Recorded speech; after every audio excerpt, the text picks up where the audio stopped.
Folks, welcome to the Cover One Roundup. The Bills are going to the AFC Championship. I'm kind of unsure of what to say beyond that. I am ecstatic. I could not stop my hands from shaking for a while after that game was over. I am elated. I had to stay up until, thank you for the reminder, I had to stay up until about like 12:30 at night in order to actually be able to fall asleep and be able to stay asleep.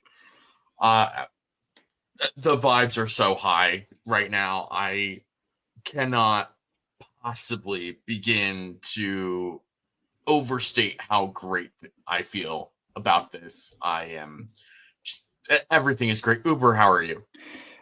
Yeah, I mean, this was the game in the playoffs that I was most worried about. That being said, obviously there's future games that I'm going to worry about a lot now, but this was the one that I felt like was going to be the hardest for the Bills. And for the most part, for a long time in that game, they dominated. And then it got tight at the end, like all Bills games do for whatever wonky reason. But for me, at least, like it feels different. Something feels different this time around. Like the last time we made the AFC Championship game, I didn't expect us to be there in 2020. So when we got there, it was like, we're not going to beat the Chiefs. Like the Chiefs are going to beat us. We're 2 wins away from a Super Bowl. 2 wins away from a Super Bowl, and there are 2 games the Bills can win. It's incredible. I'm gonna throw a hot take out here just right off the bat. Whoever wins the AFC is winning the Super Bowl. I think that Washington has a ton of momentum and a ton of energy, which is great for them, and it's crazy that they're even in this position right now. I think a Super Bowl is a bit much for a rookie quarterback, even a rookie quarterback like Jaden Daniels, who's been amazing. Mm-hmm. And the Eagles, like, great running the ball, great defense. That often plays well in the playoffs, as it has through 2 games, but that passing game is not very good. And I think both of those teams are very, very beatable. And I think the Chiefs are also beatable. It's just that the Chiefs also have dark magic surrounding them, so who knows what's going to happen there.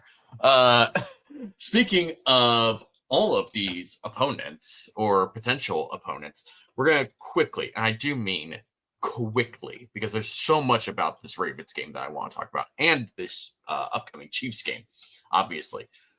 Chiefs Texans, that basically went how everyone thought it was going to go, right? Chiefs kind of play like ass for most of the game, but it ultimately doesn't matter, and the Texans can't protect CJ Stroud, and CJ Stroud can't protect himself. Eagles Rams, more or less what we expected. A lot of Saquon Barkley. Eagles defense played really well. Stafford tries some late game heroics, doesn't come up with it. Eagles win. Move on to the AFC Championship. This Commanders-Lions game, I mean, if there's ever a definition of all gas, no brakes, it was the Commanders in that game. In like every single phase of the game. From offense, they were just throttling Detroit's completely depleted defense. On defense, they were just flying. And the Lions got points. It's not like they shut them out or anything close to that. But, man, they were doing some stuff in that game that is just, it was so, so impressive. Yeah, Frankie Louvu was the one that stood out to me. Like, he's just literally full speed the entire game. It was Goblin. Really... Every team, I said this to my roommate. Sorry to interrupt you. No, you're good. You're good. I said this to one of my old roommates who is also a Lions fan. Because he was talking during the Bills game about Mac Hollins. And he's like, God, Mac Hollins is such a little shit, isn't he? I was like, he's a goblin. Every team has to have a goblin. Like Detroit has Dan Skipper. He's their goblin. The Commanders have Frankie Louvu. He's their goblin. The Eagles have C.J. Gardner-Johnson. They're not all built the same, right? Mm-hmm. In Dan Skipper's case, he's more of a hobgoblin, right? He's so tall. But still, like every team has to have somebody that's just like weird and nasty and a bit of a little provocative, that's how it is. And Matt Collins is definitely the goblin for the Bills. Anyway, go on, Frankie Louvu. Yeah, Frankie Louvu was awesome that game. And it was also just it was I like if this happened to the Bills, that's a game the Lions should easily win. Like the Lions should have walked through that game and gone on to the NFC Championship. I would be sick if I was a Lions fan because this seemed like the year. I know they're banged up, they're injured, they have all these problems. It seemed like the year you get David Montgomery back, like everything's kind of flowing into you making a legit run for the Super Bowl. And then the Washington buzzsaw just comes in, and Jaden Daniels looks amazing. And then Ben Johnson gets a little too cute at points with that pass that Jamison Williams. It was just a disaster for the Lions. But like you said, credit to the Commanders who really shouldn't be in this situation right now. I don't think anyone expected them to make the NFC Championship game, including their fans. Man, that Jaden Daniels is going to be a real problem here over the next couple of years. He could arguably be the best quarterback in the NFC next season. If not, is he right now the best quarterback in the NFC? He might be the best quarterback in the NFC. I mean, you look at the rest of that conference. I mean, honestly, if somebody like Geno Smith was on the Eagles instead of Jalen Hurts, they'd probably be a lot better, and at least that would be a conversation. Tyler just isn't that guy. Stafford is too old. Brock Purdy clearly isn't that guy. Who could have predicted that, even though he was getting MVP votes last year? There's just not a lot of guys, and I think that there's just something with Jaden Daniels, man. And I've said this before. I've been in on Jaden Daniels since 2019.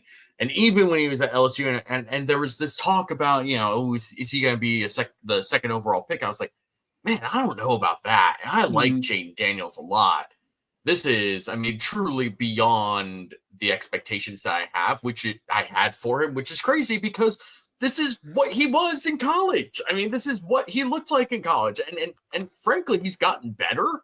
And it's a testament to him and to Cliff Kingsbury and them all working together, obviously. But man, just what a crazy story. What a crazy story. I even asked my boss at work today who's a Washington fan and has been for a long time.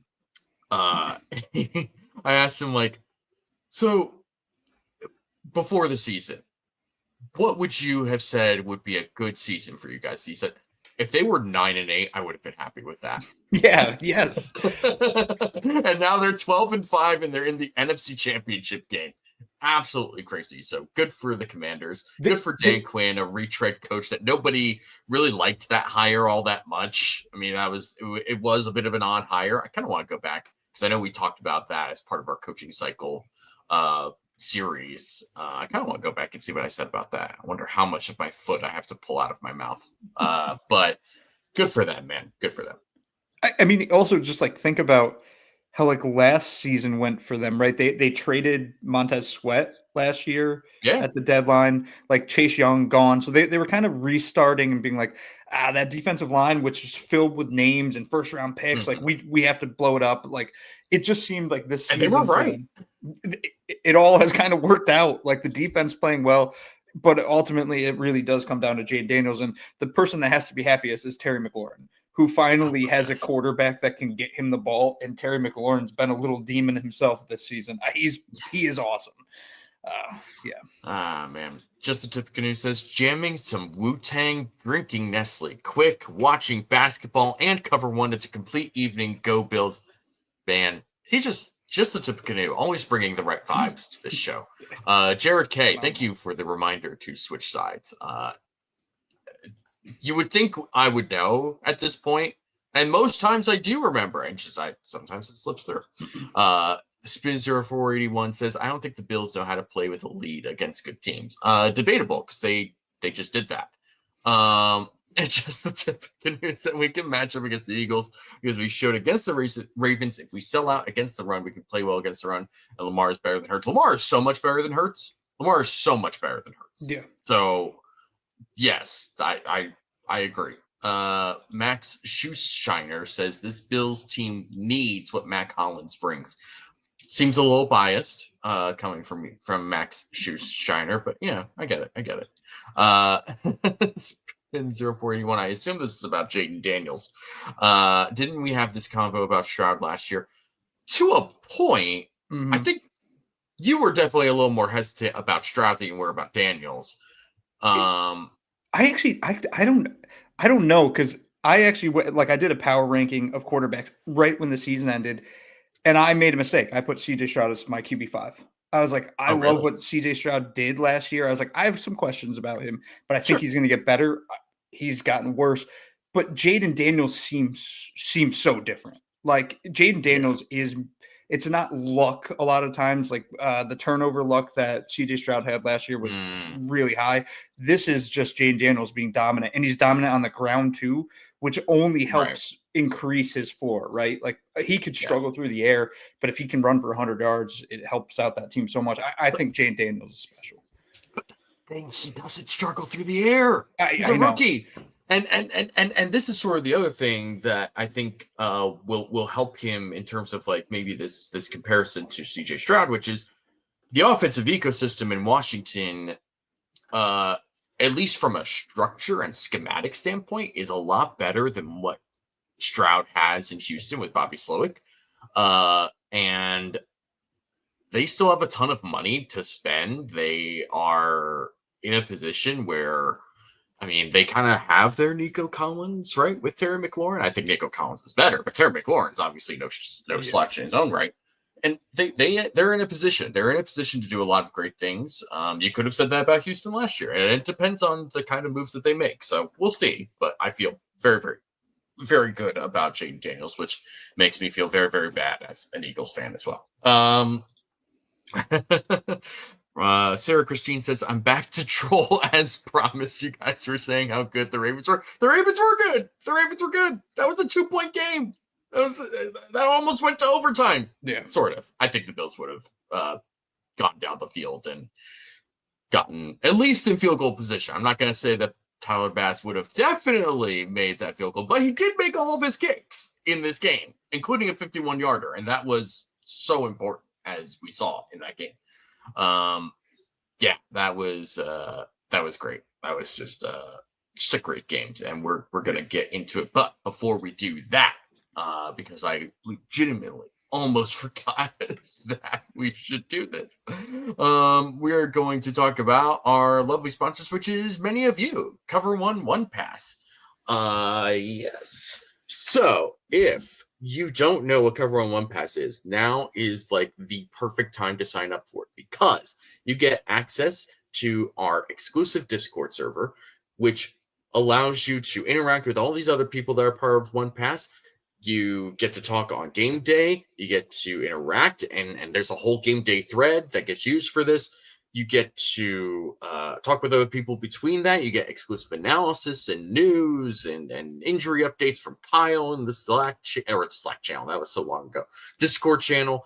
There's so much great stuff that's going to happen, and especially in the off season. You get in the dog days of summer. You just want to talk about something with a group of people that at least get what you're talking about. This is what it's for, man. And we have tons of stuff that's going to happen with free agency, with the draft. It's totally worth it. It's the best $60 a year. If you go to cover1.net, $60 a year, sign up today. It is the best $60 you'll spend on football all year. Sign up today. It is absolutely worth it. And it's not too late. It's never a bad time to sign up for Cover One Pass. I could say that. Man, and that is great. What a great game. What a great game this was.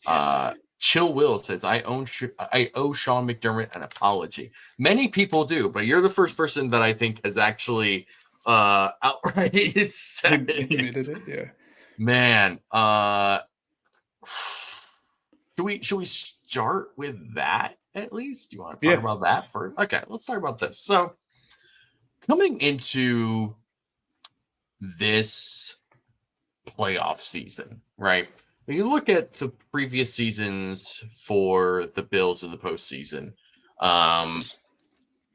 it's often been Josh Allen and the offense doing what they do.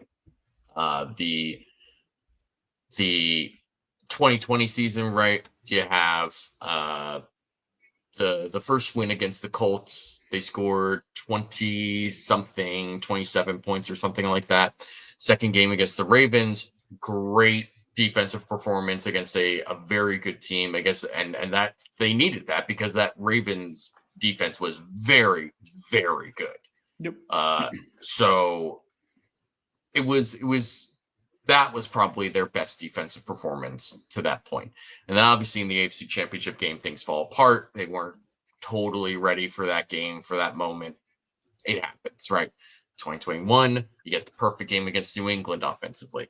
Then you get 13 seconds against Kansas City. You have 2022, where the defense and the offense kind of take turns pooping their pants against Miami, and Skylar Thompson ultimately come out with the win, but then they just can't get it together against Cincinnati, despite them being super depleted offensively on the offensive line. 2023, they just go in with so many injuries. They get a little lucky going against Pittsburgh in round one, who was playing Mason Rudolph as their quarterback, which is just not how you win a football game, much less a postseason game. And the Kansas City game came down to a field goal, and that's a tough pill to swallow. And they did what they could defensively, despite all of the injuries that they had. It's tough. These two games between the Broncos and the Ravens are pretty far and away the best defensive games that the Bills have played on this stage and against this caliber of opponent in the postseason. It was so impressive. Honestly, if there's the fact that Bobby Babich is a part of this and is a big part of this because he is the one who's calling the plays and doing this in his first year as a defensive coordinator, there are teams around the league, or at least connected people around the league, who are looking at that and saying, that might be a guy.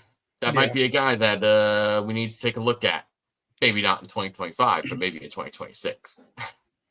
Yeah, Bobby, he's going to get scooped up at some point, which I can live with because I trust McDermott's mind, but I do like the wrinkles that Babich has brought. But this Ravens game, man, like, I think that if you go look at the box score, for instance, it doesn't look pretty. Like the yardage they gave up for downs, all that, it doesn't look pretty. But the defensive performance was so much better than the box score indicates. And because the Bills essentially found a way to stop the run while simultaneously containing Lamar to some extent, right? They didn't allow Lamar to really escape the pocket. They were using Milano as that kind of mirror spy. The edges were setting well. Like every single thing that the Bills did, the blitz rates, the man rates, they basically built an entirely new defense in 1 week to go against this Ravens team. It was different than they've ever done, really, in a lot of facets. And Sean McDermott, this is, I keep coining it his Magnum Opus. Like this was his moment to go out and say, I'm being told that I don't have the players to shut down this Ravens defense. I'm being told that I'm not capable of shutting down this Ravens offense. Sorry. And lo and behold, he does. And the defense does enough for the vast majority of the game where there were points where I saw people tweeting out that do not like Sean McDermott, that Josh Allen and the offense need to get their shit together because the defense has done enough to win this game. And lo and behold, they did enough to win the game. An awesome game plan by McDermott and Babich to make sure that they could contain this Ravens offense. They had a clear plan right off the bat to just attack Derrick Henry in the run game, force the offense to try to be one-dimensional, which is what you're supposed to do. It doesn't matter who you're playing against, right? If you can make any offense one-dimensional, that always helps you. Doesn't matter who you're playing against, but especially when you're playing against an MVP candidate, that matters a lot. But part of the reason why he's an MVP candidate is that, hey, he's pretty darn good on his own. He can escape and make big plays through the air, and he can run on his own as well. Like, this is a very, very special player. But I mean, just a brutal pair of turnovers, right? That was ultimately the difference. Not those pair of turnovers, but the 3 turnovers in general, right? The 3 turnovers that the Ravens had were the difference in this game.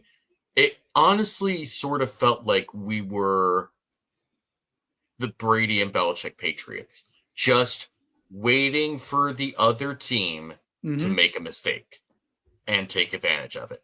And that first turnover, they didn't take advantage of it. They did not get points out of that. Part of that was because of a ridiculous holding call on Deion. When they called it on 73, I was like, I swear to God, this is another snatch trap holding. I lost my Dude, mind. That was probably the maddest I was the entire game. I feel like you had to know, like, as soon as I heard 73, I'm like, I know what the replay is going to show. I Yep. already know what it's going to look like. And the second they went to the replay, you could see him setting it up. And these officials, man, they got to get their heads out of their ass because, like, they just don't even know the own rules of the sport. It's wild.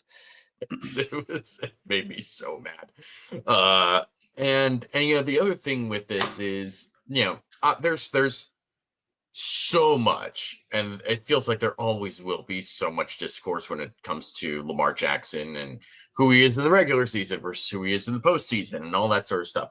And I get that. And I don't want to like wade too deep into that because you will hear every freaking angle about that at some point during this week, even though they're not in the playoffs anymore. But people are going to blame Lamar Jackson for the turnovers that he had, which you should, because they were his fault. That interception, I mean, he straight up said that was a BS interception. I should have looked off the safety. I saw the coverage they were playing. I didn't look off the safety, and it was a bad throw. I know better than that. I should have made a different play. And then he just kind of panicked on a bad snap and tried to do too much when he's getting his ankles wrapped up by Damar Hamlin and just lets go of the ball. He knows better than that. We've seen that. We've seen that sort of thing. So to me, and then the capper on top of that, right, is the Mark Andrews fumble. Because when you look at him when he makes that catch, it's a first down already. So good for you.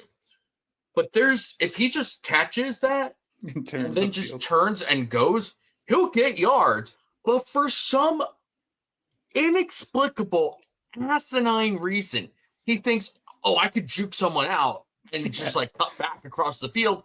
And it's like, there's more players that way.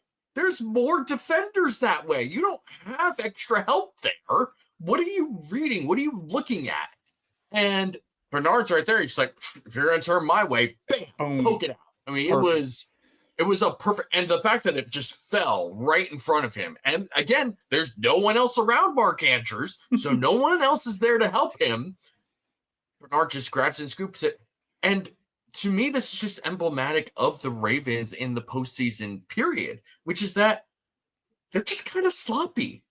They're not totally put together, especially offensively. And this is an issue that goes through more than just Lamar Jackson, right? Lamar Jackson gets it because it's been since 2018, and that feels like a long time ago now. But even before then, with Joe Flacco, there were times where they would just play some of these sloppy games. I mean, the Lee Evans drop in the end zone against the Patriots in 2011, and then shanking a field goal directly after that? Like, not even a short field goal. I mean, not even a long field. It was short. That was a short, and he just shanks it. There's so many other games where they've just been sloppy, where they don't seem to have it all put together, and it all just sort of feels like the same sort of performance from the Ravens every year. And it's not just a Lamar thing. Lamar is part of it now. It's not to excuse Lamar Jackson because he is part of this. It's a team game. You're part of the team. You had 2 turnovers of the 3 turnovers. You got to take ownership of that. And to his credit, he did do that, right? And credit to both him and Josh Allen. As soon as Allen had that last kneel down, the first person he looked for was Lamar Jackson. And Lamar Jackson, to his credit, didn't hide from that. He didn't like try and make it short and sweet. They shared a legit moment with each other, right? They've been together. They've been sort of tied together because of the MVP race, but they were also in the same draft class. And they were the 2 guys in that draft class who were probably most unfairly scrutinized for their actual on-field play, right? Like with Baker, there were concerns like, oh, is his personality too much? With Rosen, it was like, does he care about football enough?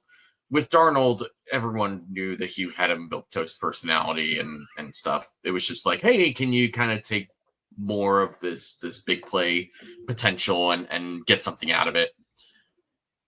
But with But with Allen and Lamar, I mean, there was a lot of good stuff that Lamar did that he got unfairly criticized for at Louisville. And there was stuff that people just went totally haywire when it came to Josh Allen's evaluation, right? And I think that it shows a lot about both of them, right? They were both able to do that with each other and share that moment. But yeah, it's just this whole performance from the Ravens is so emblematic of what they've been essentially since they've won that Super Bowl, which was 12 years ago now.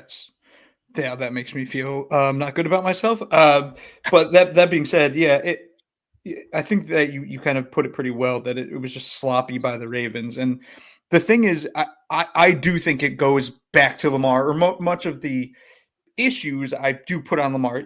At this point, he's played in 8 playoff games in his career. Mm-hmm. And in those games, he has 13 touchdowns and 11 turnovers. That's just not good enough. It's simply not good enough. And it makes no sense.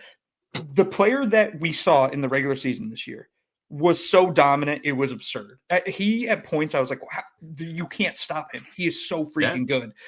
But then he gets to the playoffs and things just get weird and wonky with him sometimes. And I feel like that's what happened in this game. He hadn't had 2 turnovers in like 20 straight games or something like that. And lo and behold, in this game, he has 2 in the first half. Obviously, he comes back in the second half and plays a better game, but he dug them the hole in the first half that put the Bills into halftime up by 2 scores. And ultimately, they just couldn't crawl out from underneath that. It's really weird to watch from him. It's also weird to watch from Mark Andrews. They said that Mark Andrews hadn't fumbled the ball since 2019. And then he fumbles it on that massive play where he just didn't need to. And then he has the multiple drops. Like Mark Andrews, who's arguably one of the best tight ends in the NFL, or has been for the past few seasons, had the worst game of his career in this game. It doesn't make any sense. And I do give some credit to the Bills defense for causing a lot of this. Matt Milano on that interception was right in Lamar's face, kind of forcing him quick processing. DeMar Hamlin getting around his legs on a bad snap forced him to try to get out of that. And that was also weird too. He just dropped the ball. It almost looks like he set the ball down. I've never seen that from him either. It was just, it was a game where the Bills made no mistakes and the Ravens made many mistakes. And the Bills winning by 2, like if you take one of those mistakes away from the Ravens, we might be having a very different tone in this conversation right now. This was, according to the ESPN win probability meter or whatever, like before the game started, like it was set at 50-50. Right? It was a 50% chance for either side. And I don't think I've really seen that before. And the way that game played out, truly, genuinely coin flip game. I mean, that was the margin here. And, we can talk about how Baltimore sort of failed themselves here. But like you said, the Bills forced them into uncomfortable positions. The Bills, like you said earlier, were put together a great design defensively. McDermott and Babbage basically created a sort of designer defense for this Ravens offense, which is what they needed to do, just from a theoretical and schematic standpoint. But then to go out and actually do it and do your thing, that is what separates good coaching from great coaching. That being able to take what is up here, all of that knowledge that you spend all of your life learning, and being able to actually communicate it and teach it to the players that are out there actually who are supposed to do it. That's what separates the good from the great. That is what separates someone from being just like a really smart mind, like a Matt Patricia, who just is not able to communicate the nuances of the defense that he's trying to put together. Matt Milano, his best game since coming back from injury. Ken Oliver was so good in this game. Yeah. And as I think several people said earlier, there's been a lot of comments that I've not been able to get to. Let's see. RJ says, yesterday was the best game for the defensive line in the playoffs under McDermott. I wholeheartedly agree. I don't even think it's close. I can't remember a game where the defensive line was just going at maybe that 2020 Ravens game, but that was really more about defending the Ravens' run game, which again, that was also the case in this game as well. But it was also getting pressure on Lamar, and part of that came from blitzes. Part of that came from doing more man coverage than they normally do, speeding up his processing that he wasn't used to. Great performance. Spin 0481 says yesterday was the best defensive line performance of the season. Yeah, I mean, we've talked about it a lot on this show. It's not been a good season for the Bills' defensive line. And going into the playoffs, it was like, all right, time is running out for you guys to start actually doing something. Many of you are being paid a lot of money to do something, and you're not doing something. And now they did something. And it was so impressive. Ed Oliver, it felt like, was just getting held so much. It was to the point of almost, it felt like Ed Oliver was almost unstoppable unless he was being held at certain points. Yes. Yeah, Ed Oliver played the best game of his season. And this is the thing I think we've been saying on the show, or we've talked about a good amount. Like that Kansas City game, he played great. That Detroit game, he played great. He elevates against a great competition. And I was like, all right, the Ravens game's coming up. This is the time, Ed. Like you got that contract. This has to be your game. And lo and behold, it was. Like, again, if you just look at the raw stats, they're not pretty. I think he had 3 tackles, but that's not how he impacted the game. He was constantly blowing back the middle of that offensive line, causing issues for Derrick Henry in the backfield, causing issues for Lamar Jackson in the backfield as well.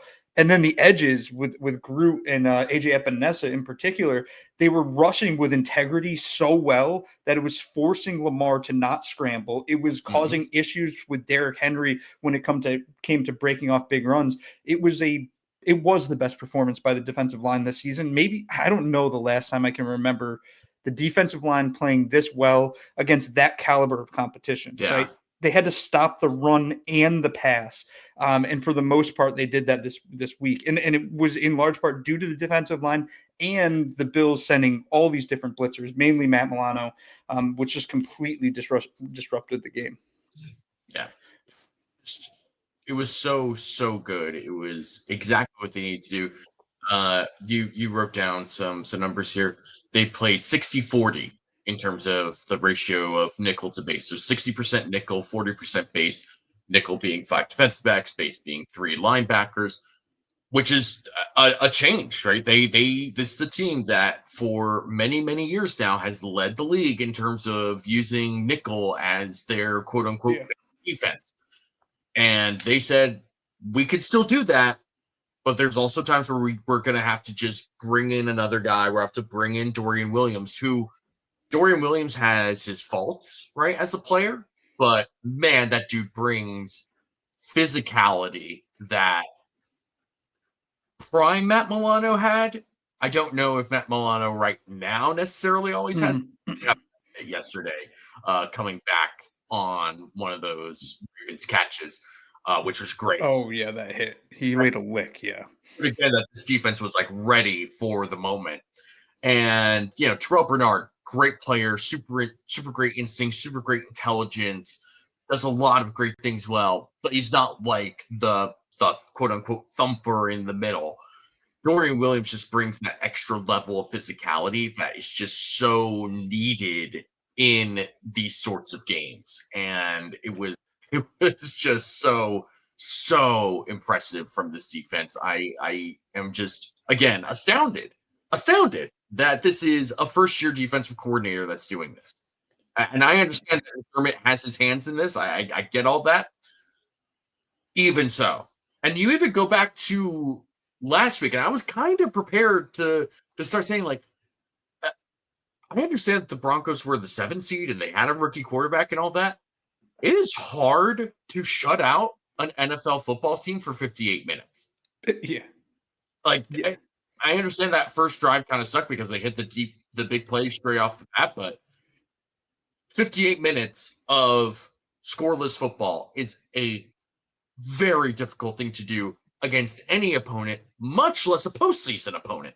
So the defense right now is playing their best football in the postseason that I've probably ever seen. I really cannot. It makes me so much more hopeful about next week against Kansas City. Yeah, and like you said, like the Ravens are the best offense in the NFL. We could have a discussion if the Bills belong in that conversation or the Lions, but the Ravens statistically were pretty damn dominant on offense, and the Bills defense being able to slow them down and also being able to slow down the Broncos offense, which had been extremely hot at the end of the season, bodes well for a game coming up against the Chiefs, who have been rather lackluster as far as offense goes. Even against the Texans, it was like, what is happening this game? They had 200 yards against the Texans, and they won the game by 2 scores, which is still insane to me. So I like that the Bills defense has been playing so well, and it's not against bad competition. We're not talking about going up against Skylar Thompson. We're talking about going up against Lamar Jackson and Derrick Henry and Mark Andrews and Isaiah Likely and Rashad Bateman. Like there's reasons for optimism that this great performance that Buffalo just had against Baltimore, they can be better against the 3 remaining teams in the playoffs, because those offenses aren't to the caliber of Baltimore's offense. Yeah, and it's so crazy watching this defense play the way that it did. And I understand in the second half that they, obviously had that one drive where they just ran down the Bills' throat, right? And I honestly would kind of put more of the onus on the offense, because they just sort of let the Bills' defense down in the second half. And it was that was when things started to get really tense. So I'm just so impressed by this unit's ability to coordinate, to be able to game plan, like legitimately game plan. And I've seen a friend of the show, Max Toscano, talk about this in relation to the Bengals firing Lou Anarumo, and how that took a lot of people by surprise. And what he basically said, and I am paraphrasing here, but when you're talking about creating defense and building a good defense, you need to have a system, and you need to be able to find players that fit that system and can work in that system. You look at the Eagles defense with Vic Fangio. They found a system. They got guys, a lot of them sort of already fit into that system. Jordan Davis, Jalen Carter, even Josh Sweat, right? Like there are players that fit in that scheme. They also went out and drafted Cooper DeJean and Quinion Mitchell in the first round. They brought back CJ Gardner-Johnson, and Vic Fangio's probably biggest move that he made was telling Howie Roseman, like, hey, there's this guy who's played in New Orleans for a while. They kept using him as a pass rusher. I think he could be a good off-ball linebacker, though. And Howie Roseman, who does not care about off-ball linebackers, was like, well, how much is he going to cost? And it's like, oh, nothing? Cool. Bring him on. Let's see what we got. And he's a first-team All-Pro. Yeah. It has been amazing. So what the Bengals failed to do with Lou Anarumo was build a real legitimate system that they could actually build something with. And Lou Anarumo kind of built his reputation with the Bengals by creating great individual game plans, particularly in high leverage moments, right? Mm-hmm. In the playoffs, in that run to the Super Bowl. Great individual game plans. But as time went on, this system, which admittedly obviously had a strong drain of talent, but ultimately it never felt like a real system. It felt like they weren't 100% sure who they were defensively without superstars, particularly on the back end, right? And when those went away, it was sort of like, okay, well, what is this defense then? And now no one really knows. And they're looking for a new defensive coordinator as well. And Lou Anarumo is now with the Colts, apparently. So we'll see how that works out. It's all that to say, right? It's not just to talk about. It's not a random aside about Lou Anarumo in the middle of a Bills-Ravens game. But what I mean to say is that McDermott has built a system. And we know what that system is. They want lighter defensive linemen. They want edges that can play the run, that are real long. They want defensive tackles that can get upfield and penetrate. They want linebackers that have great instincts. They want a set of defensive backs that can communicate and be in the right spots in this zone-heavy system that will always be able to rotate, they'll be able to communicate with each other and not get beat deep.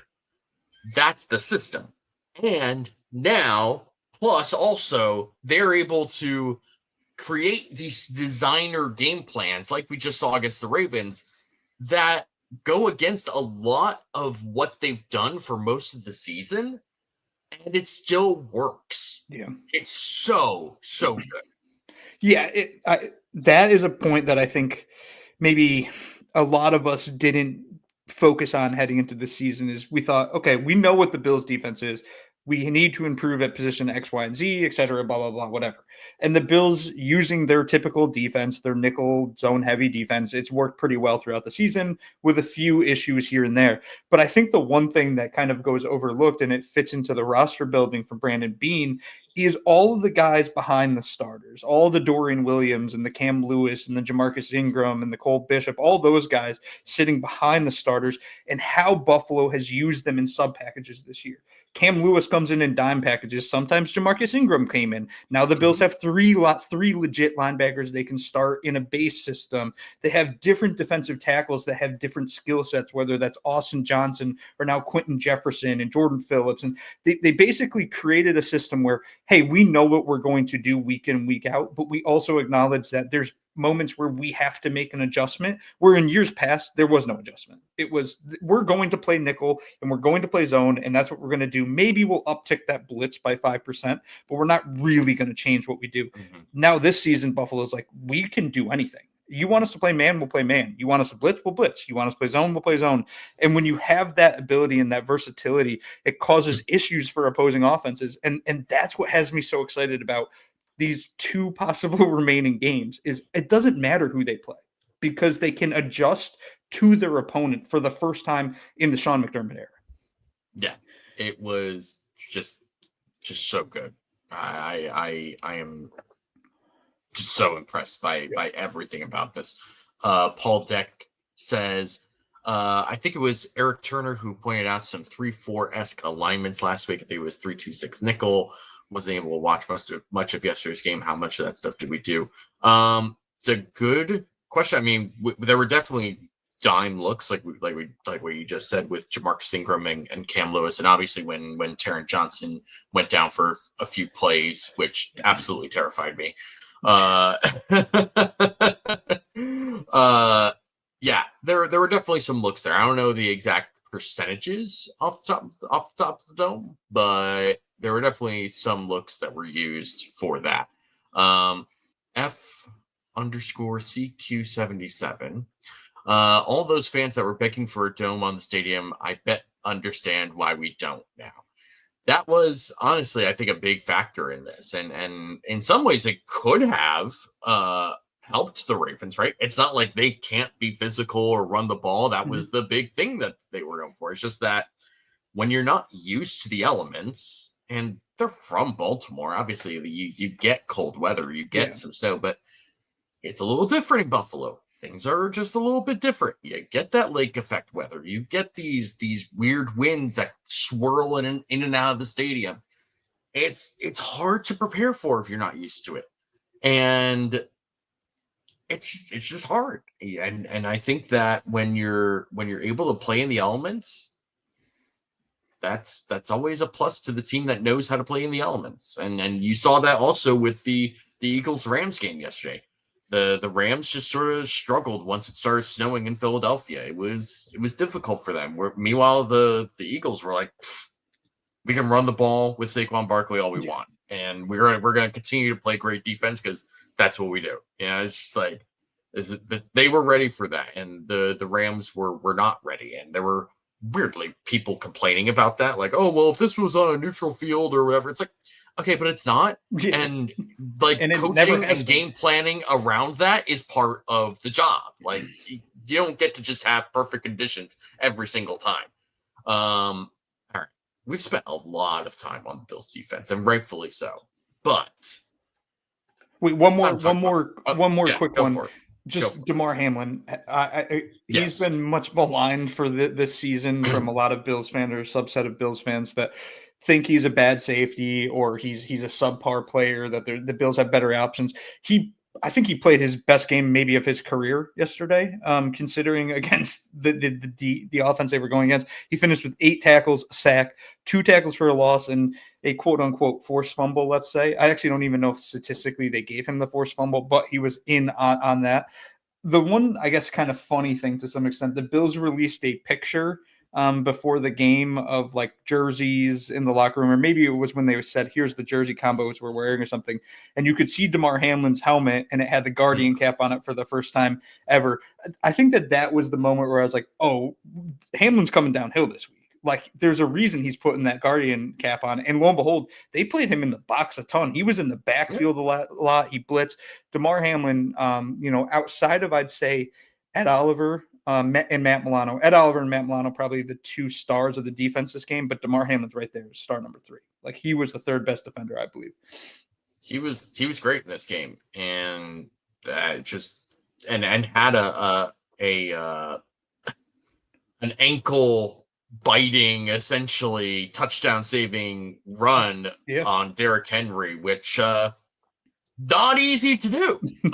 There's a lot of players in the NFL that don't make that tackle, and it was super impressive. It's just a really good game from him, and obviously the way the second half played out for the Bills, we could sit here and say like, oh well, defense didn't play as good in the second half, but man, they did everything they possibly could against an offense that they knew was going to score points. Yeah. Right.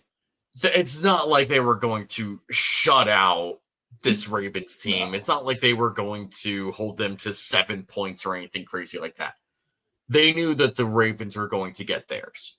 It was just a matter of what can we do in between those moments to help out.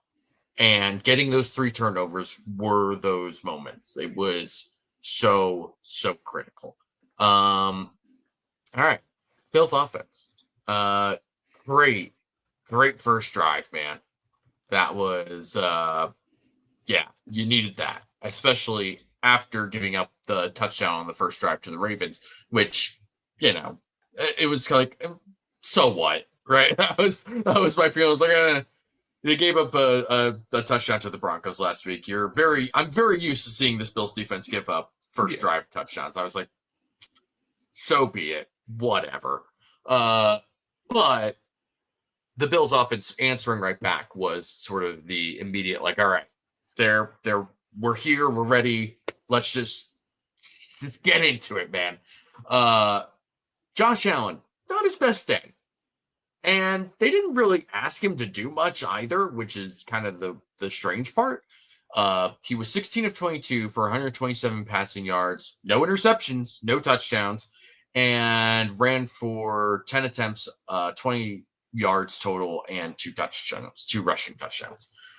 So is this sort of where we're at with the Bills offense at this point, where they've built such a great unit and such a great core where he doesn't have to be superhero Josh Allen anymore every game?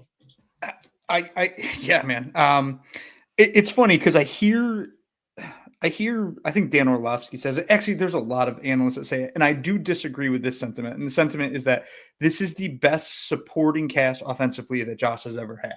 I don't think that's true from a talent perspective. Like when they had Stephon Diggs and Gabe Davis and Emmanuel Sanders, like that, or they had Cole Beasley, like they had more talent at the receiver position.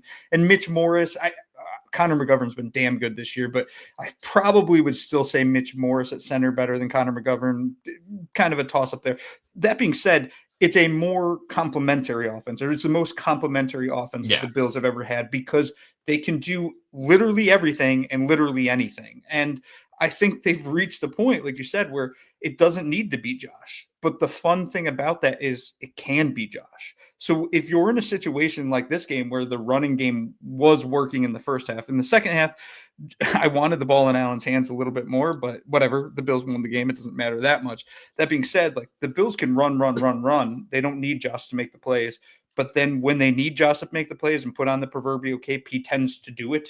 It makes this offense so dangerous because they don't have a weakness. And there's nothing you can key on. What are you going to key on? You can try to stop the run. Go ahead. Well, Josh will hit you through the air. What receiver are you going to stop? You have to pick one. You have to pick two. Well, the Bills have 5 guys that can catch the ball. It's awesome that this is the way this offense is constructed, and crazy to think that you get rid of Stephon Diggs, who top 5 wide receiver in the NFL, at points look like maybe the best wide receiver during his time in Buffalo. You get rid of him and you get better. That shouldn't happen, but it does when you have a special group of players that complement each other well. It was a very run-heavy scheme. It was a very run-heavy plan, arguably a little too much. I think in the second half, there was this almost sort of turtling up. It felt like, okay, we have this lead. We don't want to like push this. We don't want to be the one to make mistakes. That was sort of what it felt like, right? They've made 2 mistakes so far. Let's not get too far ahead of our skis and try to propel ourselves too far forward. And I understand that thought process, and obviously it worked, but I don't want to like be playing the results entirely, right? It's important to talk about the process and sort of the thoughts behind it, right? And ultimately, the Bills were willing to just run the ball and take what yards they were going to get. They weren't trying to push the ball downfield all that much. Obviously, you have Allen missed the early one to Matt Collins deep, where they had that. He just missed it. And obviously the deep fade to Keon Coleman, which gets called for pass interference, which sets up a touchdown, which, for the record, don't love that pass interference call, just in general. I felt like that could have gone either way. Whatever. It is what it is, though. I mean, on that call, like, the way, in my head, the way that I kind of wrapped my brain around it was, if that happened to the Bills, I'd be pissed. Oh, 100%. But, and like, yeah. Coleman's running a straight line. I think it was Trey White was on him. It was. And like, Trey's got his hands all over him. Coleman's got his hands all over him, but Coleman's on the straight line trying to track the ball. I think the thing that Trey never really went back to the ball. It never looked like he was playing the ball. He was playing Coleman. And I think that's what drew the flag. Again, I'd be pissed if that happened to the Bills. So I'm happy it didn't. I'm happy it happened in favor of the Bills. I can see the reason for the flag, but in a game, like, consistently, I'd hate to see that flag. Like, let the dudes play. Yeah. Yeah. And that was sort of my thought. It's like, okay, well, they both sort of have hands on each other. So at that point, either throw the flag on both and just replay the down, or let it go and just say, hey, whatever. But it is what it is. That was not like a turning point or the turning point in the game. There were many other moments for both of these teams. So I'm at least happy that we're not discussing that in the post-game discourse for this. The offense, though. The offense, obviously, you have Khalil Shakir being the leading receiver with 6 catches, 67 yards. Completely unsurprising. He's been their best receiver all season long. The offensive line, yeah, man. and they've been doing what they do all year. They attack, they punish, they hit, they brawl with you. I mean, and this was a big, tough. We heard it all week long. It's a big, tough, physical Ravens defense, and they took it right to them. I mean, it wasn't like the Ravens defense was, just giving it up, right? Like that was a difficult defense, and they definitely adjusted in the second half, obviously. Oh, yeah. But man, the Bills came out and they were ready to enforce their will on the Ravens and show everyone that they are no longer just this, throw it up and let Josh Allen run around and do his thing sort of team. They want to be like, hey, we can run the ball and we can run it down your throats even when we're running the ball, right? Like that's been the big shift over the course of McDermott's time as head coach. And it's one that many fans have been very hesitant about too. It's one that made people feel uncomfortable. Oh, well, you have Josh Allen. You need to lean into Josh Allen. You can't focus so much on the run game because what are you going to, like, you can't just blah, blah, blah, blah, blah, blah, blah, blah, blah. It was just it's what they needed to do because it's the way the league was shifting. McDermott was able to see and understand, like, hey, if they're going to keep playing too high safeties to prevent big plays from happening, like what we've done to the Chiefs before, we need to be able to counter that. And I think that was his big disagreement with Dable when he was the offensive coordinator. I think to a different degree, it was his disagreement with Ken Dorsey when he was the offensive coordinator, among other things. So this is what Joe Brady has done. This is what Joe Brady has brought. He's brought the right balance. He's brought the right instincts. He's brought the right intelligence. And it's why, unfortunately, he may end up being a head coach soon. Yeah. Or maybe not. If they keep going, we know NFL owners can get a little antsy.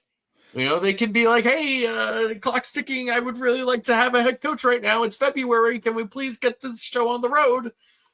So there's a possibility. I'm not saying it's definitely going to happen. I don't want to get anyone's hopes up, but Mike Vrabel has already been hired as the head coach of the Patriots. Ben Johnson just got hired as the head coach of the Detroit Lions.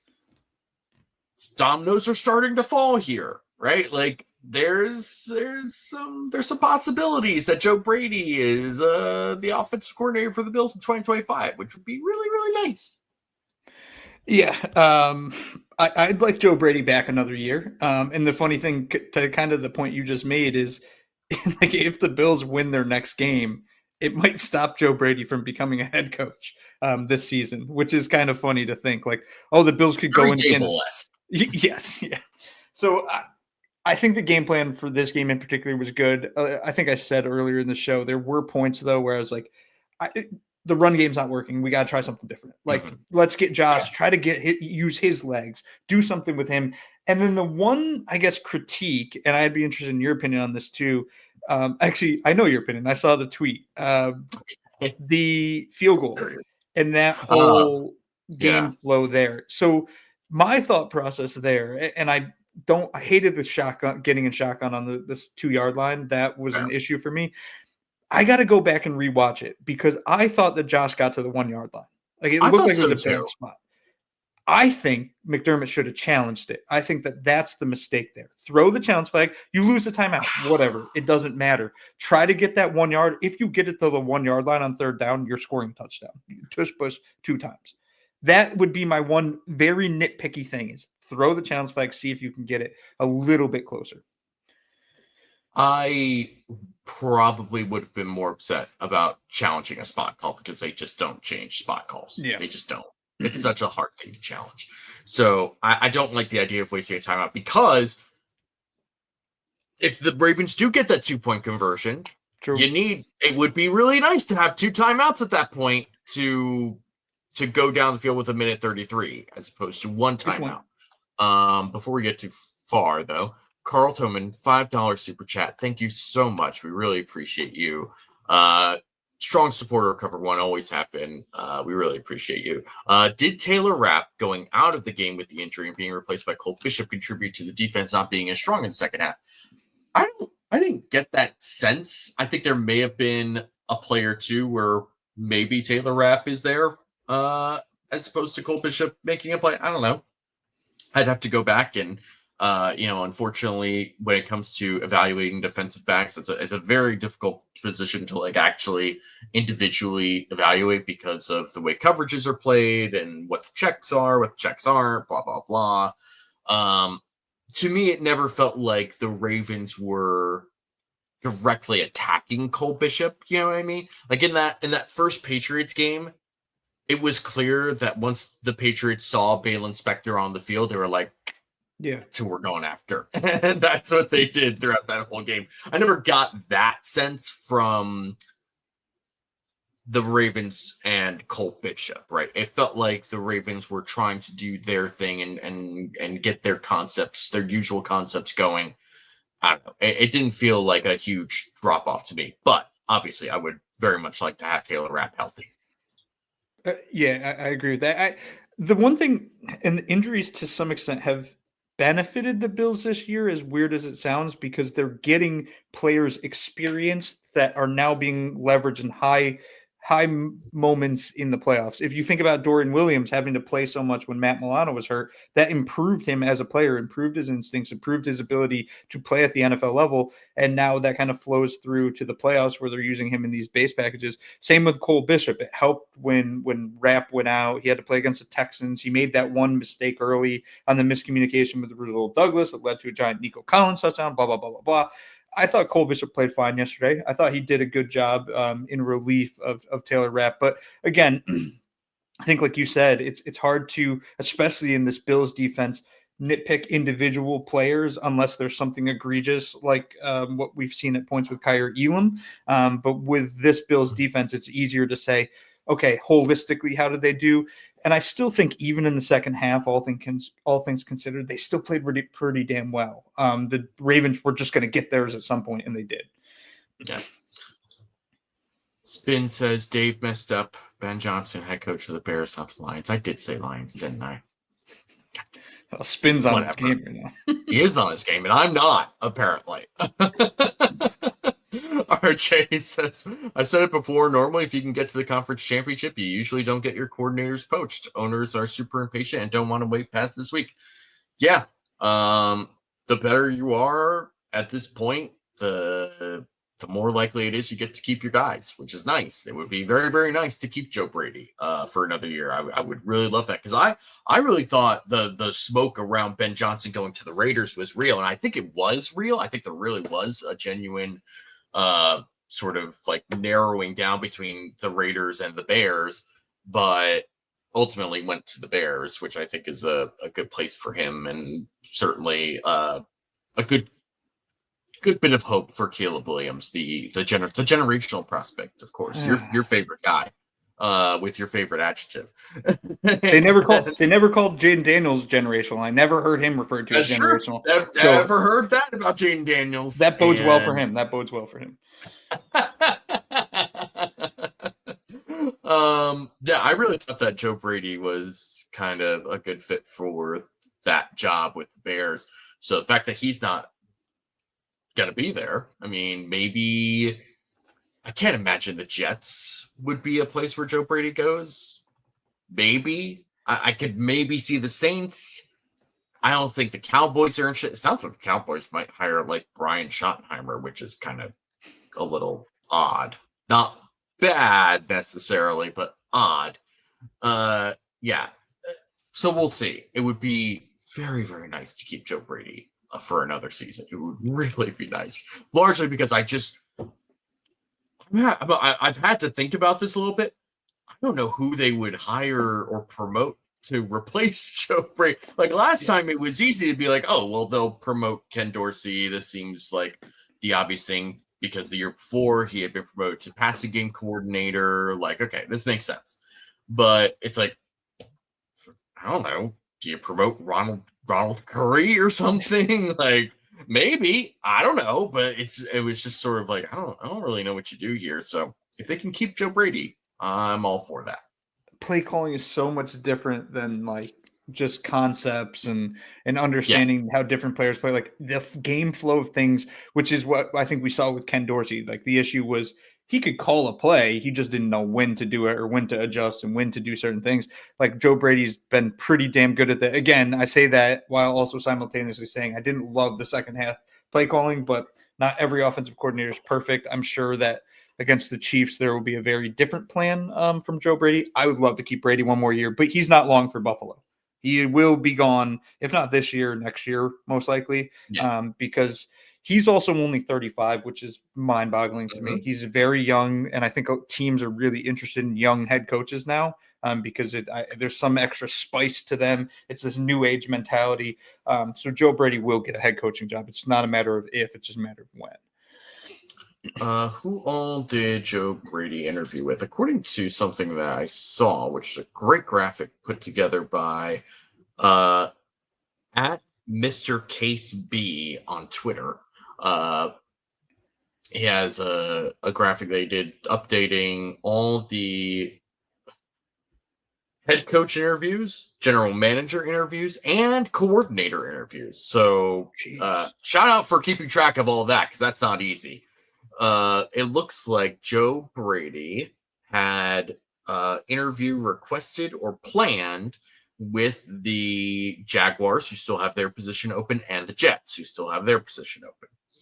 The Jaguars, it seems like the smoke around that might be that they're kind of pushing more towards something happening sooner rather than later. I could see Joe Brady going to Jacksonville. I think that's a possibility, although I'd feel bad for him being another victim of the Trent Baalke cockroach that happens there.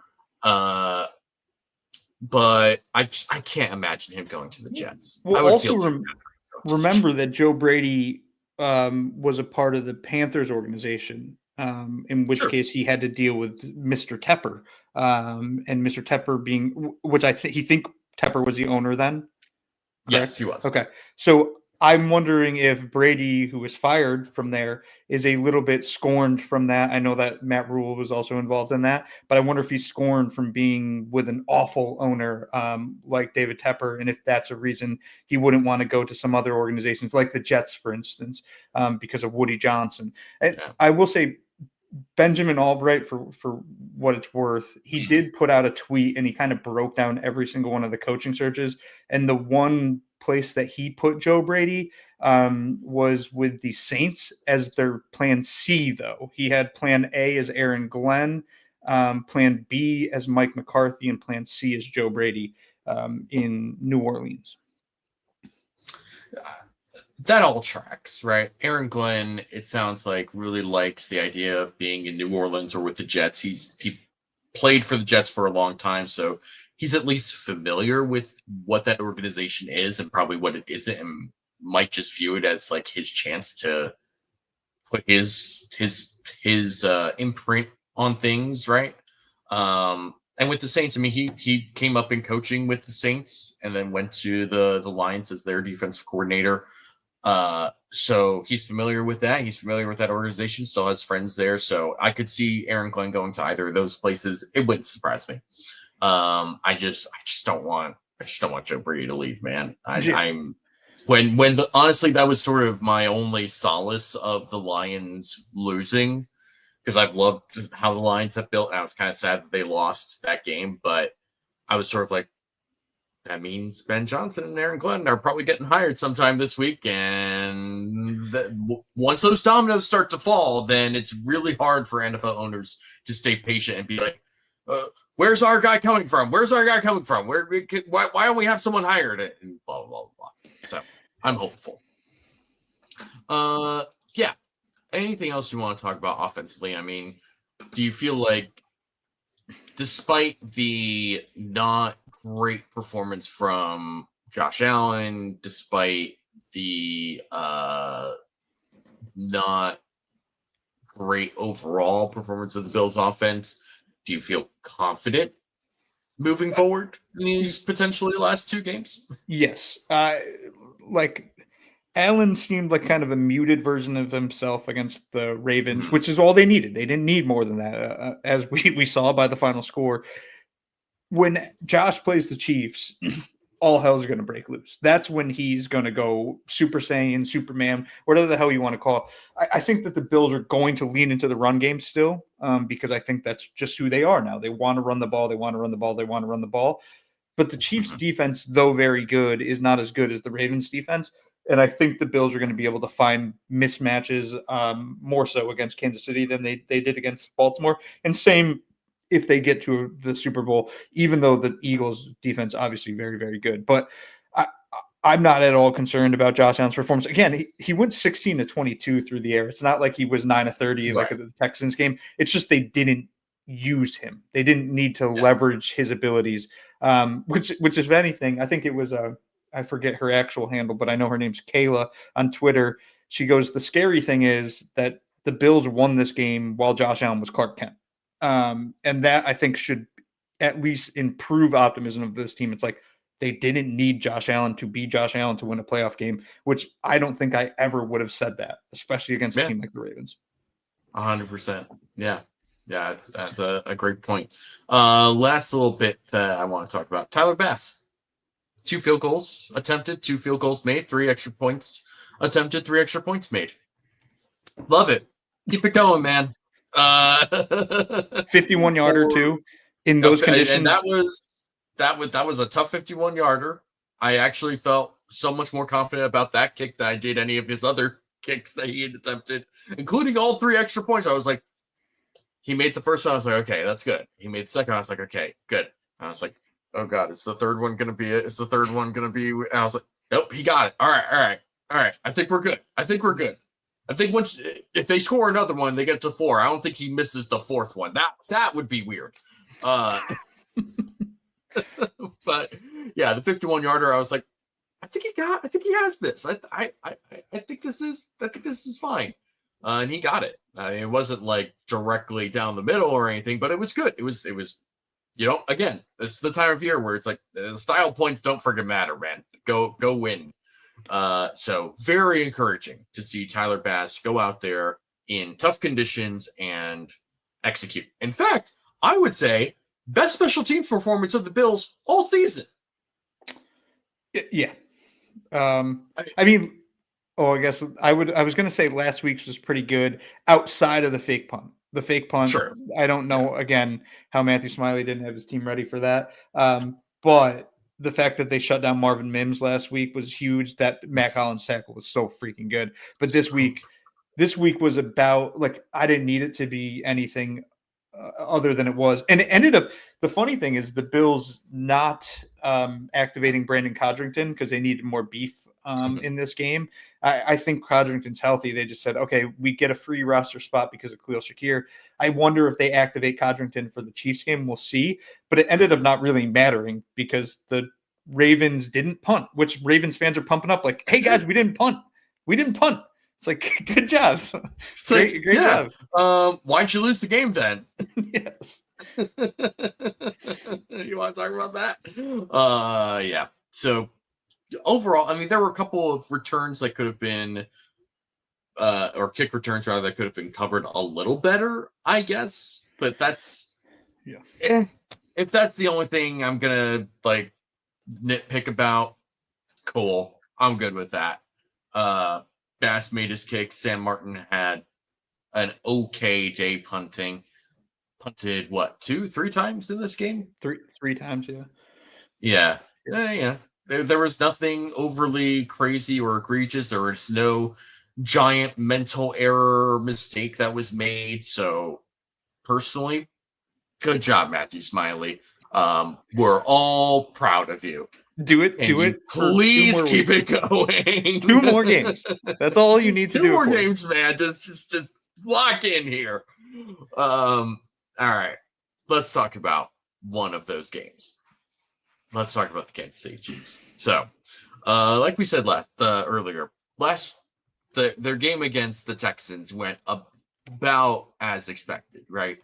You kind of get to play like ass for most of the game, and it just doesn't matter because for some reason the Texans were just like, no one needs to cover Uncle Travis. That's fine. Unc just gonna do what he does, and that was that. Honestly, that was basically it. Like they just could not, or just chose not to cover Travis Kelce, and he had a phenomenal game. He really looked a lot younger than he has in a long time. So good for him. But I think Terrell Bernard, Matt Milano, whoever, right, is out there to cover Travis Kelce is probably going to do a better job than Azeez Al-Shaair, who has his own strengths, but coverage is not one of them. Yeah. I guess this kind of goes full circle to our conversation, but like I'm excited to see what package the Bills bring to this game to stop Travis Kelce. Because in years past, it was we're just going to run the same defense, and hopefully we can get Travis Kelce to fit into one of our zones, and Mahomes makes a mistake. That's not what I expect from the Bills this week. They're going to try something different, I feel like, and I don't know what that is. But if you can stop Travis Kelce on this team, he puts you in a really, really, really good spot against this current iteration of the Chiefs, which again, their offense, though Travis Kelce went for 117 yards, struggled for the most part against the Texans. Texans defense is awesome though. It's a really, really good defense. So I'm interested to see what Buffalo can do. Can they have a better game than the Texans did? I don't know if you're going to hold the Chiefs under 220 yards. Like, I don't think I expect that from the Bills, but I think the magic number this entire playoff run is 30 points. If you hold them under 30 points, I trust that the Bills can get to 30 if they need to. And I think that that's going to be the goal is, can we find a way to hold the Chiefs under 30? And if so, I think Buffalo wins it. Yeah, and this Chiefs defense or offense rather, this is the first time that these two teams have met in the AFC Championship since 2020, and the way these two teams play is very different from the two teams that played in 2020. Right, like there is no Tyreek Hill on the Chiefs, there is no Stephon Diggs on the Bills. The offenses are much more geared towards running the ball. The offensive lines are very, very well. The Bills' offensive line is well built. The Chiefs' offensive line is trying their best. The fact that Joe Thuney, who's supposed to be their starting left guard, is now their starting left tackle, and honestly has been giving them their best left tackle play in 2 seasons is astonishing to me. And it's such a crime that this is what the Chiefs have done to themselves. Like, I've been tough on the Chiefs and their general manager, Brett Veach, for kind of how they've constructed their pass catchers. Like last year, that was a mess, right? That last year was such a mess with their pass catchers. This year, it was like, okay, the vision was there, right? Hollywood Brown, Rashee Rice, and Xavier Worthy as this gadget guy, and Travis Kelce, right? Like that all works when they're all healthy. Hollywood Brown had a shoulder injury. Rashee Rice got hit by friendly fire on a Mahomes interception. I get it. Things happen. It gets tough to have to compensate for that. And they added DeAndre Hopkins. So they made an effort to actually improve their wide receivers. And for the most part, it's worked, right? Having DeAndre Hopkins, Travis Kelce, a healthy Hollywood Brown, plus Xavier Worthy, it's that to me is tough to cover. Yeah. And honestly, thank God that Rashee Rice is not healthy for this, because then, honestly, this Chiefs offense would probably be a lot different. It would be a lot better and a lot more efficient in some ways. At least it wouldn't feel like quite so much of a struggle for them every single week, at least from a passing perspective. But Rashee Rice is not healthy. Hollywood Brown has only played in a handful of games so far. Looked good in those handful of games, mind you, but it's only been a handful of games. Xavier Worthy, an inconsistent rookie, right? Travis Kelce provides that consistency, but he's older. He is who he is at this point. And DeAndre Hopkins, sometimes just goes MIA, I guess. I don't really know. In any case, though, the Bills are prepared for what the Chiefs' offense, skill position-wise, will throw at them. And from their offensive line perspective, again, it's not like they haven't tried putting resources into that offensive line, and in particular the left tackle. It's just that none of their solutions have worked. Like they tried drafting Wanya Morris, thank you. That didn't work. Hasn't worked. Then they draft Kingsley Suamataia in this past draft. That hasn't worked. They signed DJ Humphries. It looked okay, and then he got hurt. Now you're just like forced to play Joe Thuney because your other two guys suck, and you're willing to say like, all right, Mike Caliendo will play left guard, and that'll be enough, I guess. And Joe Thuney will be pretty solid, maybe not spectacular at left tackle, but it is what it is. Kind of just have to live with this.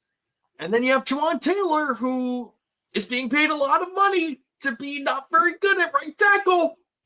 It's a little weird, man. Yeah.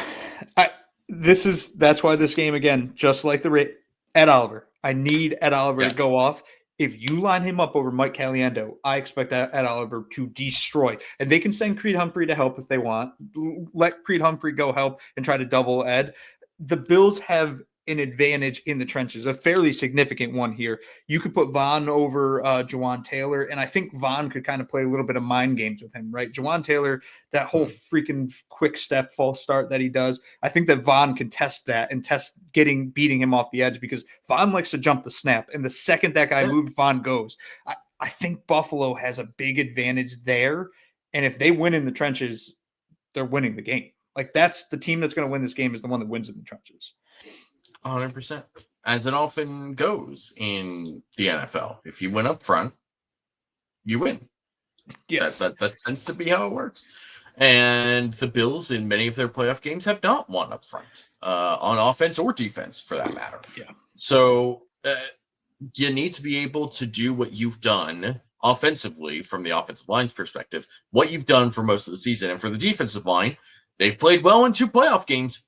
Keep it going. Yes. Right? Like, you have been able to, and you played well against this Chiefs team earlier in the year. There's a different element to it with Hollywood Brown. I get that, but you're going to be able to do this, man. And it's on the road, which is not an easy place to play. Obviously, the aura of Taylor Swift is shrouding that stadium in darkness or something. I don't even know what to do with at this point with that. But regardless, like, this is a tough place to play. It's a tough team to play. It's the team that's had your number almost every season in the playoffs. Dude, it's the fourth time. It's the fourth time. They have to win this one. They have to win. They can't lose this one. It cannot be 0-4 in the playoffs. Let's be clear. I don't want them to. I'd very much like to see this team in the Super Bowl. But, hold on. Am I allowed to say that, technically speaking? Super Bowl? Isn't that trademarked? Oh, I don't know. I don't think so. I know that gets, like, copywritten so much. Maybe if I don't put it in, like, the show title or something. I don't know. That's always a big thing. I always see, like, podcasts with, like, big game or, championship Sunday or something like that. And it's like, God, why is the NFL such a stickler about this? Whatever. I'm going to say it. Super Bowl. Super Bowl. Roger Goodell's going to show up on my doorstep now. But, yeah, you have to be able to win up front on offense and defense. It's what they've been able to do this postseason. It's what separated this Bills team from other Bills teams in the past, where they haven't been able to control the line of scrimmage, where it's had to rely on Josh Allen making crazy plays and doing crazy things. You need to be able to control things up front. And they can do it. That's the thing. They can do it. This is the first time I've been this confident. And I say that it's confidence. It's not cockiness. I don't expect the Bills to blow out the Chiefs. But this is the first time I can really think of where it's like, they should win this. They can win this. Like last year, they were banged up and hurt. The 13 seconds game, like that was just such a back and forth. I don't want to even think about the 13 seconds snafu. Yeah. And then the 2021, like we said earlier, they just weren't ready. They weren't ready for that moment. I didn't expect them to win that game by any means. This is the one though. Like I truly do believe the Bills are the better team. They're better than this Chiefs team. And this is the first time I feel like I can confidently say they're better than that team. Just go win it. If they win, I'm going to lose my damn. I don't know what I'm going to do for 2 weeks. I'm going to need to be sedated. There's going to be problems. I really have no idea. I have no idea what I'll do if the Bills win this game and actually go to the Super Bowl. Our family tends to do a Super Bowl party. It's been less of a thing in the last few years, though. I don't think I could be around other people during a Super Bowl. I was in college when the Eagles went on their Super Bowl run with Nick Foles, and there were a lot of Snapchat videos that were sent to a lot of people from my roommate of me watching that game that I'm very glad only exist in Snapchat and have not been shared with many other people outside of that particular day. So I have no idea. I genuinely have no idea how I didn't get like suspended or something during that. I went to a Christian college. I was like right next door to our RA and lived like right underneath or very close to the resident director. I'm very certain everyone in that building could hear what I was saying during that game. No idea how nobody said anything. No one fined me. No one did anything about it. Maybe they were just like, you know what? Let him have it. Let him go. I haven't thought about that for a while. Yeah. So I don't know what I would do with myself if the Bills actually go to a Super Bowl. That would be crazy. And also, imagine a Bills Eagles Super Bowl in New Orleans. Those two fan bases, I mean, that's chaos personified. Yeah. That I don't even know. Good luck to whoever has to enforce rules, laws, society. Like, I understand it's New Orleans, so it's not really much of a society, but still, I mean, it's yeah, that would be crazy. That would actually be genuinely. Just gotta. All they gotta do is beat the Chiefs in Kansas City. That's all they have to do. It's easy. That's it. Easy peasy. Everyone's done it. Especially with Andy Reid and Patrick Mahomes as part of that. No. Something's got to give, right? Something's got to give. This team has been in the postseason so many times in a row. They've played so many games. Aren't they just tired at this point? Aren't they? This is the year. This is it. They're winning this game. I'm confident they are going to win this game, and I hope. I don't care how they win it. I don't care if Josh throws 20 interceptions and the Bills win 2-0. I do not give a damn how it looks. It can be the ugliest game that's ever been witnessed. It can be uglier than that Bills Jaguars playoff game from 2017. I don't give a damn. Just win the game. Beat the Chiefs. The whole world also wants it too, which is the vibes are all on Buffalo right now. Everyone's like, please, Josh, please, Bills, be the ones to end the curse. And if they can do it, they can do it. They can do it. They can do it. I genuinely believe they can do it. And like last year, it was the Dolphins. No one believed that the Dolphins were going to go into Kansas City and win that game as a wild card team. Everyone was like, yeah, that's not going to happen. Especially in like one of the coldest games in NFL history, right? That was not going to happen. But then it got to the Bills, and it's like, all right, is this the Bills' chance? They've been on a run. They might have something, but they were just too banged up to try and do something about it. And it was still a close game that could have gone to overtime. Then it was like, okay, they have to go to Baltimore. Baltimore's a great team. And then Baltimore did what they do in the playoffs every single time. And they were just sloppy and messy and bad. And it was, yeah. So, and then even the 49ers, they should have won that Super Bowl. They should have won the Super Bowl. They just stupid Kyle Shanahan in overtime kicking a field goal, and Ray McLeod letting the ball hit the tippy back of his foot on a punt. Like they have black magic, but something's different. The Bills are going to have some. The Bills have some sort of magic going their way too, because Mark Andrews doesn't drop that ball. Mark Andrews doesn't fumble that ball. Like Lamar Jackson doesn't just drop a ball. When Terrell Bernard punched that ball out, the ball doesn't just sit by Terrell Bernard. Like the magic is on Buffalo's side going into this game. Just hopefully it goes Buffalo's way. I swear though, if Mahomes gets like 2 roughing the passer calls this game, I'm gonna break. He can't get away. He can't keep getting away with this. It's gonna happen. I'm just telling you right now. It's gonna happen. I know it is. RJ says, I am going to need help if we make it to a Super Bowl. I'm nervous with week 4. Jim Richter's long lost brother from Twitter says, did you guys see Daquan blow up Linderbaum when he tripped up Lamar for the easy sack? If I'm not mistaken, later that series or maybe next, Linderbaum snapped it high. Yeah. Daquan also been pretty solid in the playoffs. Yes. A very welcome sight. Again, the defensive line as a whole has been pretty darn good in this playoff run so far. Very, very happy to see that. Walter S says 6-3 Bills victory on the way. Show me where to sign. Hey, listen, I had to see a 6-3 Bills loss to the Browns in Week 6 in 2009 to Derek Anderson, who completed two passes. Two. There are 2 fingers being held up right now.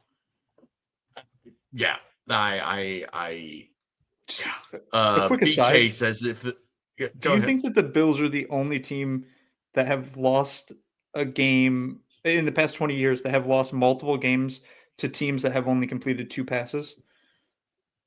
Because the Mac Jones game. Oh, the Mac Jones game.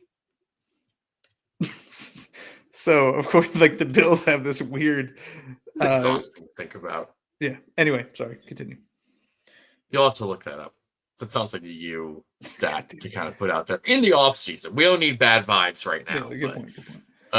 BK says if the Bills win, it is destiny for the Eagles to complete the NFC East Super Bowl opponents. No, which is true. Listen, Giants, I want to say the former, you all know what I'm trying to say. Yes. The Washington team, and the Dallas Cowboys. Listen, I'm not going to sit here and say I'd be happy with a Bills-Eagles Super Bowl. I would feel a certain level of conflict, but I would be rooting for the Bills and just hope that the Phillies win the World Series to kind of even things out. But and I've seen an Eagles Super Bowl, you know, that's nice. It's and to be fair, once Wentz went down, I was kind of like, well, who cares what happens with the season? They're not going to win the Super Bowl. And then they made it to the Super Bowl. And it's kind of like, well, all right, I guess. I don't know. Great Super Bowl, though. Great game. Carl Thomas says, I'm going to need help to make it to the Super Bowl as well. I guess I should start my GoFundMe page now to pay for it.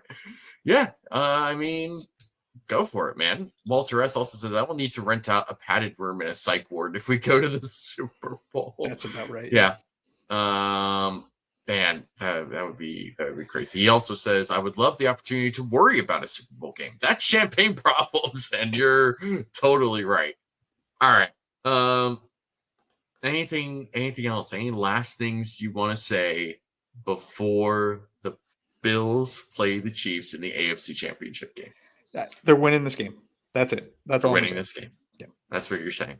Yeah. Do you have an actual prediction score? The Bills finished with more points than the Chiefs. I have no idea what the score is going to be. I'm too cowardly to think of a score, so I will also ride with you. And I said this at the top of the show. Whoever wins this game wins the Super Bowl, because I think whoever comes out of the NFC is not complete enough to either overcome the Bills or to overcome Black Magic. So that is what it is. And I'm very, very excited for this game. I will be very, very nervous for this game. I will be nervous all day on Sunday. That's the problem. I have to watch the Eagles play against their best rival right now, because the Cowboys and the Giants are just total jamotes. For the NFC title game, and then I have to watch the Bills play the Chiefs, who have been their biggest playoff rival and really regular season rival as well. And yeah, that's gonna. If I'm not here next Monday, it's probably because I died. Yeah. My heart probably just exploded or stopped suddenly, and they couldn't restart it. So don't be surprised if I'm not here next Monday. Sorry to say. Please cast lots in order to divide up my, I don't know. There's nothing I can really give you guys here, unfortunately. I said this yesterday to one of my fantasy football group chats. I said, if I die from watching these 2 games back to back, please cast lots to split up my team amongst the rest of the league. And someone had no idea what I was talking about, but that's okay.